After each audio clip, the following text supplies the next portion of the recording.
કેમ છો સ્ટુડન્ટ્સ બધા? સો હવે આપણે ટોપિક નંબર 2 યુનિટ નંબર 2 માં સ્ટાર્ટ કરીએ છીએ. That is about investigation. Total 5.5 પેજીસનું 5.5 પેજનું આ ટોપિક છે. ક્લિયર? એટલે એટલું આમાં કન્ટેન્ટ નથી, but it is really very important topic for MCQ pattern questions અને એક્સટર્નલ એક્ઝામ માટે પણ આ ઇમ્પોર્ટન્ટ ટોપિક છે. આમાંથી ડેફિનેટલી તમને એ લોકો ક્વેશ્ચન્સ પૂછે છે. ક્લિયર? એટલે કન્ટેન્ટ ઉપર ન જતા કે સર 5 પેજનું કન્ટેન્ટ છે, નહીં કરીએ, ઓપ્શનમાં કાઢી નાખશું. MCQમાં તો ઓપ્શન નીકળતા જ નથી કોઈ પણ ટોપિકના. ઇવન એક્સટર્નલમાં પણ આ ટોપિક ઇમ્પોર્ટન્ટ છે. ક્લિયર? જો સ્ટાર્ટ કરીએ છીએ topic number 2 unit number 2 investigation. પહેલા તમે જે પોઈન્ટ્સ છે મીનિંગ રિલેટેડના એ જો પ્રોપર સમજી લેશો ને તો એના બાકીના પોઈન્ટ્સ તમને ઇઝીલી સમજાય જ જશે. ઓલવેઝ કોઈ પણ ટોપિકના મીનિંગ રિલેટેડ પોઈન્ટ્સ પ્રોપર સમજવાના જ. ક્લિયર? બેઝિક પોઈન્ટ્સ તમારા જો ક્લિયર હશે તો ડેફિનેટલી ટેકનિકલ પોઈન્ટ્સ તમને ઇઝીલી સમજાશે. જો શું છે first point? Investigation is the act of detail examination. Underline કરો, act of detail examination of activities. બસ એટલો જ part. so as to achieve certain objectives. Specially investigation is made, underline કરો આટલો part. Specially investigation is made in suspected places. Suspected એટલે જ્યાં ઓડિટરને એવું લાગતું હોય કે ભાઈ આ પર્ટિક્યુલર એરિયામાં 100% કંઈક ને કંઈક ફ્રોડ થયો હશે. સસ્પેક્ટેડ છે, but he is nearly 100% sure. In that particular area, investigation will be done and it is an in detail examination. એમાં પછી એક પણ એન્ટ્રી તમારે મિસ આઉટ નહીં કરવાની. All entries you need to check. Clear? પછી લખ્યું છે it finds out the nature and the reasons of the suspected areas. Second point, an investigation is the process of detailed examination of activities so as to achieve certain objectives. It is the act of investigating or is the study to inquire about a particular things. Investigation, underline કરજો આ line important છે. Investigation is neither accountancy or auditing, but it is a special type of audit within the limited scope, keeping in the view the object behind it. So it is not a pure accounting topic, not a pure auditing topic also, but હા એવું કહેવાય કે special ટાઈપનું audit છે. કોઈ particular objective achieve કરવા માટે particular સર્કમસ્ટન્સીસમાં તમારે આ કરવાનું આવે. Next, the examination under investigation is more intensive, એટલે in detail and comprehensive than one under the audit. Next point is important. Professional auditors are often engaged to investigate the accounts or related documents for the special purpose. An investigation implies something in addition to the verification of the accuracy of the figures of the balance sheet. Clear? એટલે જે balance શીટના તમે figures છે એનું verification કરો છો એ તો ઠીક છે, but over and about that જે પણ સસ્પેક્ટેડ એરિયાઝ છે એકાઉન્ટિંગ રિલેટેડ જ્યાં ફ્રોડ થવાના ચાન્સીસ હોઈ શકે એ એરિયાનું ડિટેલ્ડ વેરિફિકેશન કરો એને કહેવાય investigation. Generally auditors are appointed even for doing investigation. એટલે નીચે તમને હવે ડિફરન્સ એ જ આપ્યો છે કે ઓડિટ અને ઇન્વેસ્ટિગેશનની વચ્ચે ડિફરન્સ શું છે. ક્લિયર? આ પોઈન્ટ ઇમ્પોર્ટન્ટ છે. આના બેઝ ઉપર MCQs પૂછે છે તમને. ક્લિયર? ડિફરન્સના. તો ફર્સ્ટ ઓડિટમાં પોઈન્ટ છે ઓબ્જેક્ટનો. તો object of audit is to ascertain whether balance sheet of the concern exhibit a true and fair view of the state of affairs of the concern or not. એ આપણે last સેમિસ્ટરમાં જે starting ઓડિટનો meaning learn કર્યો હતો એનો જ આ point છે. True and fair view show કરે છે P&L એકાઉન્ટ બેલેન્સ શીટ કે નહીં.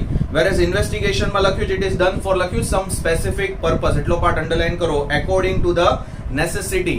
Necessary word નથી, it is necessity of situation. For example, ascertain profit earning capacity of business or to advise the parties to buy a concern or not. એક company બીજી કંપનીને by કરતી હોય તો એ ટાઈમે ઇન્વેસ્ટિગેશન થાય.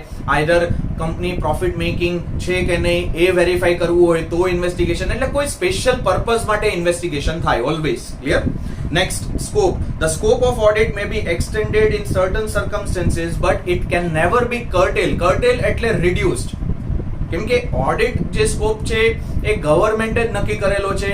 ICAI ના ગાઈડલાઇન્સ પ્રમાણે સ્કોપ નક્કી થયો છે, તો એ કોઈ દિવસ રિડ્યુસ ન થઈ શકે. હા, એને તમારે ઇન્ક્રીઝ કરવો હોય, એક્સટેન્ડ કરવો હોય તો થઈ શકે. ક્લિયર? ઇન્વેસ્ટિગેશનમાં આપ્યું the scope of investigation may be either extended or either it can be curtail. એ તમે એક્સટેન્ડ પણ કરી શકો, ઇવન કર્ટેલ, કેમ કે એ સ્પેશિયલ પર્પઝના બેઝ ઉપર થાય છે. ક્લિયર?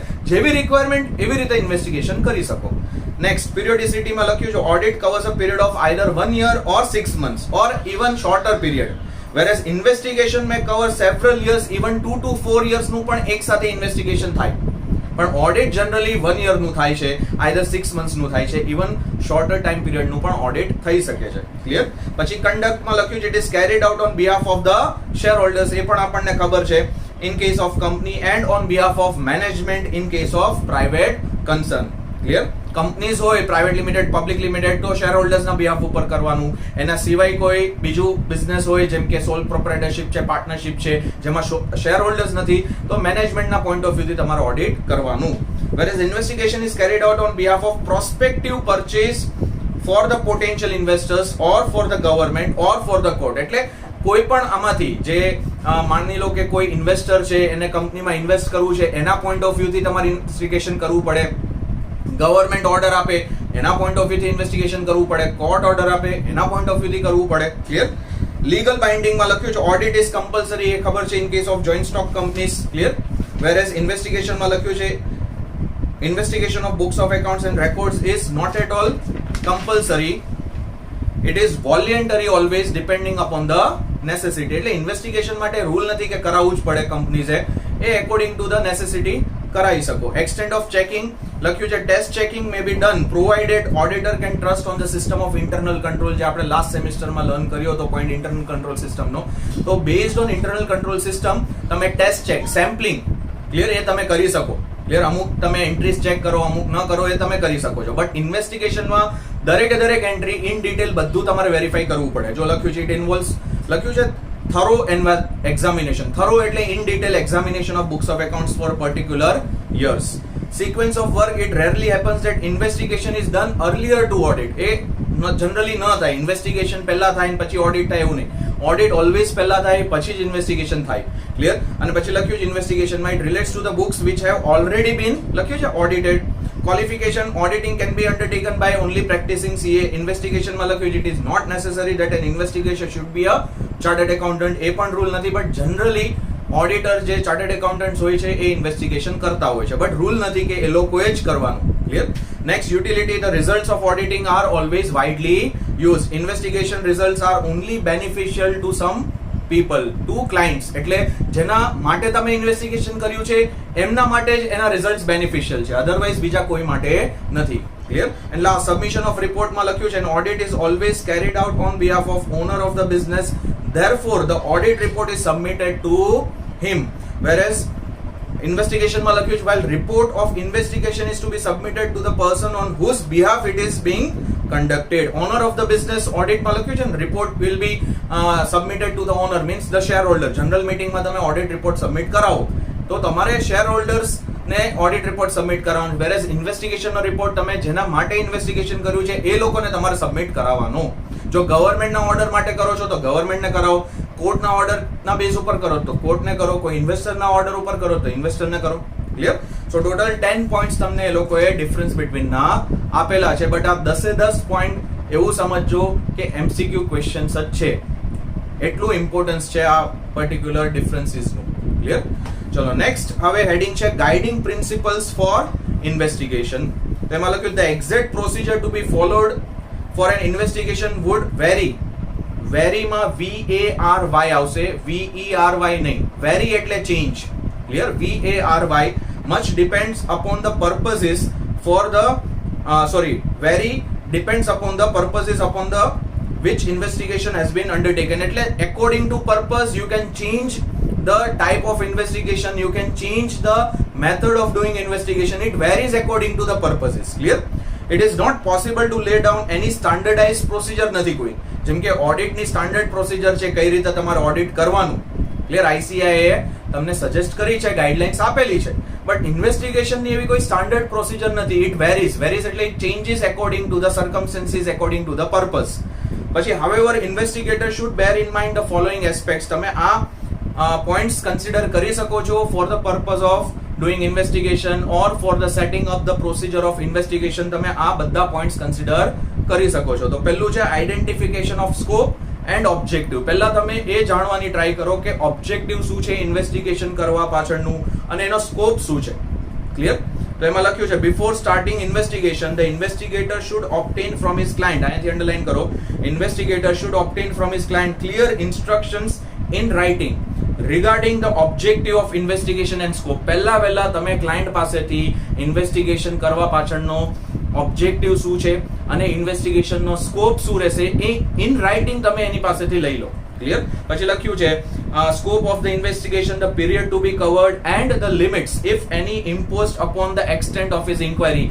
જે ઇન્વેસ્ટિગેટર ઇન્ક્વાયરી કરશે તો ઇન્ક્વાયરી કયા વેમાં કરવાની, એના ઉપર કોઈ રિસ્ટ્રિક્શન્સ લાગશે કે નહીં, કેટલા ટાઈમ પીરિયડ માટે તમારી ઇન્વેસ્ટિગેશન એટલે કેટલા ડ્યુરેશન રિલેટેડ ઇન્વેસ્ટિગેશન કરવાનું છે, 1 વર્ષ કે 2 વર્ષના ડ્યુરેશન માટે કરવાનું છે, 3 વર્ષના ડ્યુરેશન માટે કરવાનું છે.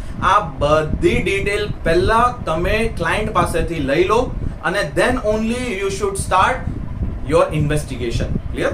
પછી સેકન્ડ છે ફોર્મ્યુલેશન ઓફ ધ પ્રોગ્રામ. જેમ આપણે ઓડિટ પ્રોગ્રામ કરીને એક પોઈન્ટ લાસ્ટ સેમેસ્ટરમાં લર્ન કર્યો હતો, એવી રીતે ઇન્વેસ્ટિગેશન કરતા પહેલા પણ તમારે ઇન્વેસ્ટિગેશન પ્રોગ્રામ એક આખો બનાવી લેવાનો કે કઈ step by step method follow કરીને હું મારું ઇન્વેસ્ટિગેશન કમ્પ્લીટ કરીશ. ક્લિયર? તો એમાં લખ્યું છે professional accountant should make out his investigation program according to the purpose of the investigation. Clear? આમાં અંડરલાઈન કરો according to the purpose. Next line, the program should be flexible, એટલો part underline કરો, so that it could be adjusted or modified as the actual investigation works proceed. એટલે programme તમે according to purpose બનાવો અને flexible programme બનાવો કે તમે investigation કરતા હશો અને તમને એવું લાગ્યું કે ના યાર પ્રોગ્રામમાં મારે આ પોઈન્ટમાં ચેન્જ કરવો જોઈએ કે બીજા કોઈ પોઈન્ટમાં ચેન્જ કરવો જોઈએ તો તમે કરી શકતા હોવા જોઈએ. Clear? Number 3 is efficiency and reliability of accounting records. એ તમે ચેક કરો કે એકાઉન્ટિંગ રેકોર્ડ્સ કેટલા રિલાયબલ છે, પ્રોપરલી પ્રિપેર થયા છે કે નથી થયા, એકાઉન્ટિંગ જે એન્ટ્રીઝ છે બધી પ્રોપરલી કરી છે કે નથી કરી. ક્લિયર? તો એમાં લખ્યું છે investigator must be careful in determining the method of work to be followed and the extent of investigation to be carried out. પછી લખ્યું he should consider the nature of business, underline કરો અહીંથી, consider the nature of business, the efficiency and the reliability of the accounts maintained and also internal control system. આ બધું જ તમારે check કરી લેવાનું કે એકાઉન્ટિંગ ની એફિશિયન્સી કેટલી છે, ક્લિયર પ્રોપરલી થયું છે એકાઉન્ટિંગ વર્ક કે નથી થયું, બિઝનેસ નું નેચર શું છે, કઈ ટાઈપનો બિઝનેસ કંપની કરે છે, તમારો ક્લાયન્ટ કઈ ટાઈપનો બિઝનેસ કરે છે, ઇન્ટરનલ કંટ્રોલ સિસ્ટમ સેટઅપ થઈ છે, વર્ક કરે છે કે નથી કરતી, આ બધું તમારે ઇન્ફોર્મેશન લઈ લેવાની. પછી 4th છે investigator should act independently and diligently. આ ઓડિટર માટે પણ આ જ વસ્તુ છે કે auditor should act independently and diligently. એટલે એકદમ આપણે કહીએ ને બધી વસ્તુ તમારે ધ્યાન રાખીને તમારું કામ કરવાનું, એક પોઈન્ટ તમારે એકદમ વેરીફાઈ કરવાનું ડિટેલમાં, કોઈ વસ્તુ મિસ આઉટ ન થવી જોઈએ. તમે બધું ધ્યાન રાખીને કરો ને એને કહેવાય એક્ટિંગ ડિલિજન્ટલી અને ઇન્ડિપેન્ડન્ટ વેમાં કામ કરવાનું. તમારે કોઈના પ્રેશરમાં આવીને કામ નથી કરવાનું. ક્લિયર? તો એમાં લખ્યું છે investigator should approach his work independently and exercise reasonable degree of professional care. લખ્યું છે સ્કિલ એન્ડ ડિલિજન્સ. આ ઓડિટર માટે પણ આ જ વસ્તુ ફોલો થાય છે. He should be honest and લખ્યું છે must not be influenced by any type of interested party.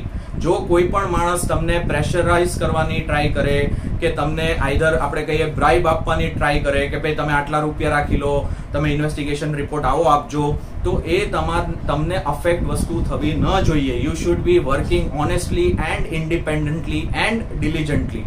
અને તમે તમારું જે પ્રોફેશનલ નોલેજ છે, સ્કિલ છે, ક્લિયર એક્સપિરિયન્સ છે, એનો યુઝ કરીને એકદમ પ્રોપર વેમાં ઇન્વેસ્ટિગેશન કરો.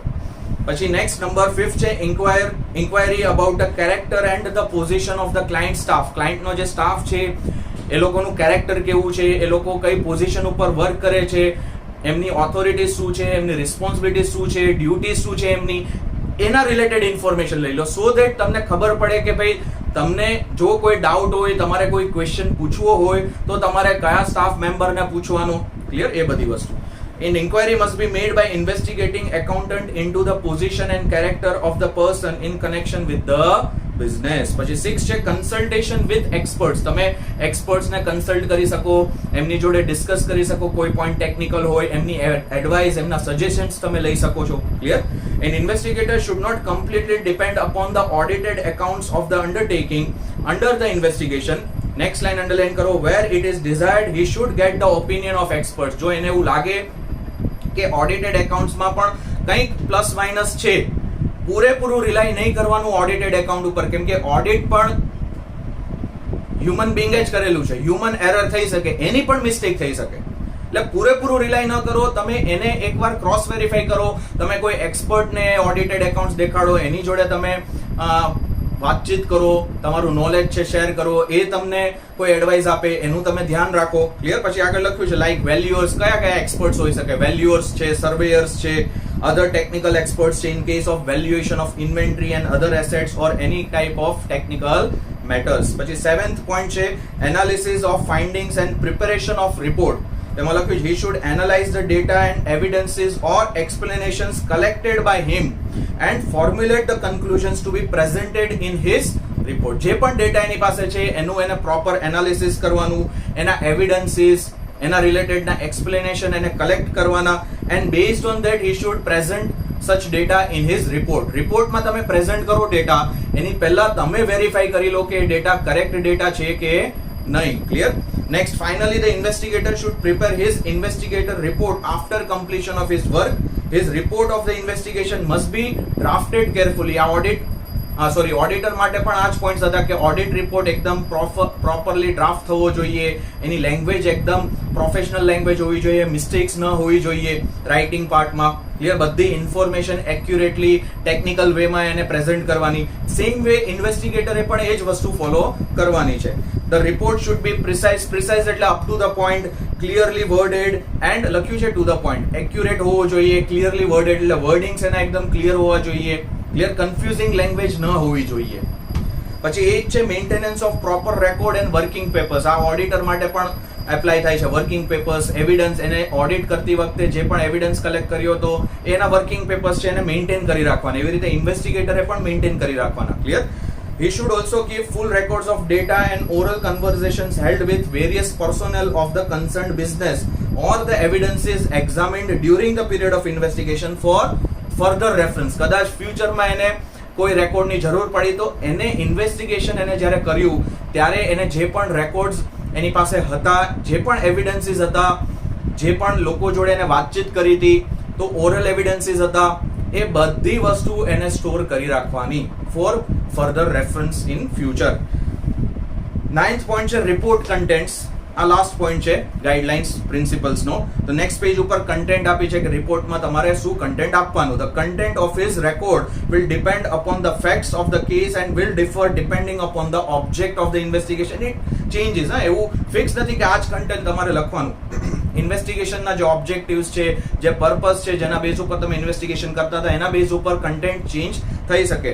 પછી લખ્યું but it should generally cover the following. 4 areas છે જે કે જનરલી હોવા જ જોઈએ કન્ટેન્ટમાં. પહેલું છે reference to the instructions received. એને કયા ઇન્સ્ટ્રક્શન્સ એના ક્લાયન્ટ પાસેથી મળ્યા હતા ઇન્વેસ્ટિગેશન સ્ટાર્ટ કરતા પહેલા, એ ઇન્સ્ટ્રક્શન્સ એને રિપોર્ટમાં આપી દેવાના કે ભાઈ મને આટલા ઇન્સ્ટ્રક્શન્સ મળ્યા હતા, એના બેઝ ઉપર મેં ઇન્વેસ્ટિગેશન કરેલું છે. Second, statement of the work done. એને શું કામ કર્યું, કયા એરિયાઝ એને વેરીફાઈ કર્યા. Third, results, statement of the results obtained supported by the facts and figures. એને શું રિઝલ્ટ્સ મળ્યા, જે કામ કર્યું, જે એની પાસે ફેક્ટ્સ હતા, જે ફિગર્સ હતા, એના ઉપરથી એને શું રિઝલ્ટ મળેલું છે એનું સ્ટેટમેન્ટ આપવાનું. Last, statement of the conclusion.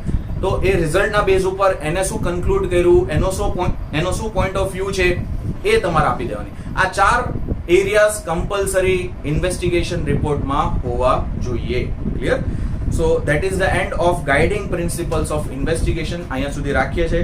હવે જે નેક્સ્ટ પાર્ટ આપણે સ્ટાર્ટ કરશું નેક્સ્ટ લેક્ચરથી. ક્લિયર? એ બધા પ્રેક્ટિકલ ક્વેશ્ચન્સ છે, ખાસ કરીને એક્સટર્નલ એક્ઝામ માટે ઇમ્પોર્ટન્ટ છે. MCQsમાં પણ પૂછાશે, but more important it is in external exams. Practical questions છે કે ભાઈ ઇન્વેસ્ટિગેશન પર્ટિક્યુલર એરિયા વાઇઝ તમને એ લોકોએ પોઈન્ટ આપેલા છે કે ભાઈ આ એરિયાનું ઇન્વેસ્ટિગેશન કરવું હોય તો તમારે એમાં કયા પોઈન્ટ્સ જોવાના. ક્લિયર? તો એ બધા પોઈન્ટ્સ આપણે હવે નેક્સ્ટ સેશનથી સ્ટાર્ટ કરશું. ચલો મળીએ નેક્સ્ટ સેશનમાં. આવજો બધા, સાચવજો.